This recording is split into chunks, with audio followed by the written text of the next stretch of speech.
আসসালামু আলাইকুম, hello everyone. আমি গোলাম রব্বানি, টেক রব্বানি ইউটিউব চ্যানেলে আপনাকে স্বাগতম। আপনি যদি ওয়াইফাই ইউজার হন তাহলে নিশ্চয়ই বিভিন্ন ধরনের প্রবলেম ফেস করে থাকেন। তার মধ্যে উল্লেখযোগ্য একটি সমস্যা হলো ইন্টারনেট স্পিড কমে যাওয়া। আমরা যখন আমাদের বন্ধুবান্ধব কিংবা অপরিচিত কারো কাছে ওয়াইফাইয়ের পাসওয়ার্ড শেয়ার করে থাকি, তখন তারা আবার অন্য কারো কাছে ওয়াইফাইয়ের পাসওয়ার্ডটি শেয়ার করে, যার ফলে আমরা নিজেই যখন ইন্টারনেট ইউজ করতে চাই তখন ইন্টারনেটের স্পিড খুবই স্লো হয়ে যায় আর কাঙ্ক্ষিত স্পিডটি পায় না। আজকের ভিডিওতে আমি দেখাবো কিভাবে আপনি আপনার অনাকাঙ্ক্ষিত ইউজারদের ব্লক করবেন যাতে তারা আর আপনার ওয়াইফাইটি ইউজ করতে না পারে। এর জন্য আপনি ক্রোম ব্রাউজারটি ওপেন করবেন, তারপরে অ্যাড্রেস বারে চলে যাবেন।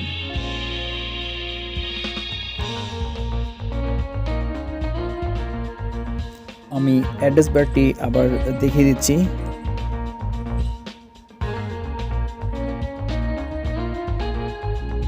এখানে টাইপ করবেন 192.168.0.1। আপনি আবার মিলিয়ে দেখবেন যে ঠিক আছে কিনা। যদি ঠিক থাকে তাহলে কিবোর্ডের যে গো অপশনটি রয়েছে ঠিক এইখানে ক্লিক করতে হবে।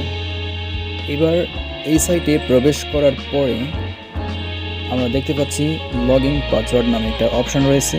এইখানে আমরা টাইপ করব অ্যাডমিন, ADMIN। এবার লগইন অপশানে ক্লিক করব। লগইন অপশানে ক্লিক করার পরে আমরা এই রকম ইন্টারফেসটি দেখতে পাবো। এবারে উপরের দিকে ডান পাশে যে 3 লাইনটি দেখা যাচ্ছে, আমরা এই 3 লাইনে ক্লিক করব। 3 লাইনে ক্লিক করার পরে আমরা এইরকম অপশনগুলো দেখতে পাবো। এবার ব্যান্ডউইথ কন্ট্রোল নামে যে অপশনটা দেখা যাচ্ছে এইখানে ক্লিক করতে হবে। এখানে ক্লিক করার পরে আমরা এইরকম ইন্টারফেসটি দেখতে পাবো।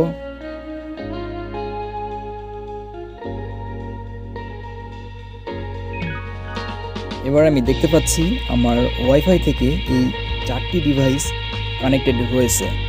প্রথমটা হচ্ছে মোবাইল, তারপরে দেখতে পাচ্ছি কম্পিউটার, তারপরে একটা মোবাইল, তারপরে আবার একটা কম্পিউটার। এই 4টা ডিভাইসের মধ্যে একটা ডিভাইস আমি আননোন দেখতে পাচ্ছি, এই ডিভাইসটা। সো এই ডিভাইসটাই আমি ব্লক করব। এই ডিভাইসটা ব্লক করার জন্য এই যে আইকনটা দেখা যাচ্ছে এই আইকনে ক্লিক করব।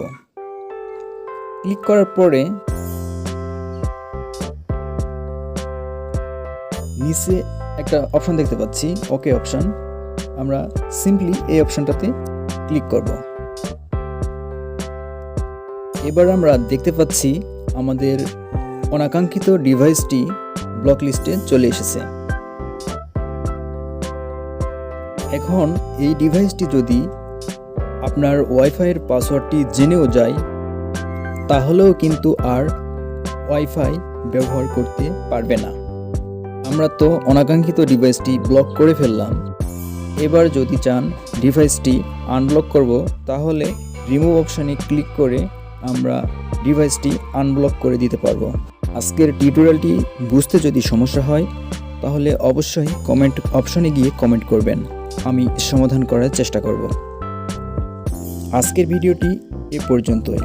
আর হ্যাঁ, আপনি যদি আমার চ্যানেলে নতুন দর্শক হয়ে থাকেন তাহলে চ্যানেলটি সাবস্ক্রাইব করে পাশে থাকবেন। অলরেডি সাবস্ক্রাইব করে থাকলে অসংখ্য ধন্যবাদ।